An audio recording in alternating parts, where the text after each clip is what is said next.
jal mawuok e kweth mano mar United Opposition mano motingo kanyo Kalonzo Musyoka kaachiel kod jotelo mamoko ma osebed kitemo mar mondo mi olombi mar mondo mi odonji kata oduogi e duond bura mar ODM mondo ne kaka inyalo teg ODM kaka achiel kuom ling'anya mar Raila Amolo Odinga oweyo chien. Bed pani inyalo tege kaluwore kod kaka sani piny chalo. Brian. Erokamano kapok adwoko penjo ni weya mose jo East Kanostro kwa widhi mano ward mae Nyando constituency to wacho moments ago ni an kaka political analyst. Kapok adwoko penjo ni directly awinjo kaka osiepega fellow panelist wuoyo about ODM. Mokwongo we akaw kuyo makende mondo agone familia mar Raila Amolo Odinga mos ahinya kuom lalo baba. Baba ne en ng'at moro mane otemo fight sana ni devolution. Ka devolution no kel gi ng'at moro ni Crispin Odhiambo Mboya mane osomo Toronto in Canada.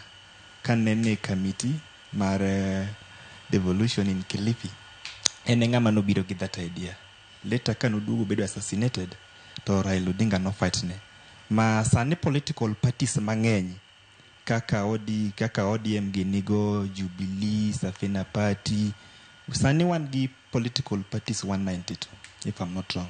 To the bed ni onge, baba gini mano fight negi. De koro political parties gonge.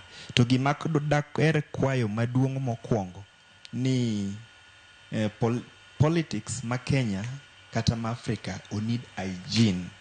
Maneka wanyalo dongore. Without hygiene, okapar kwa bro dongore maber.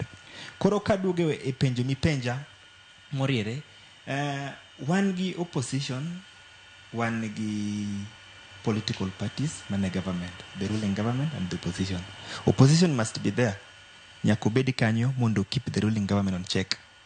To weche mosebedo ka wachore makato osiepega sewinjo ko wacho ni jomoko opposition nyalo join government. Na winjo kosiepa mono wacho kanyo dakika moko mokalo chien. Okinyal trust dhano. Kane wane NDC mar People's Liberation Party mane jakom mar Comrades Charter, Rigathi Gachagua no wacho ni sani President William Ruto dwaro nyiewo jomoko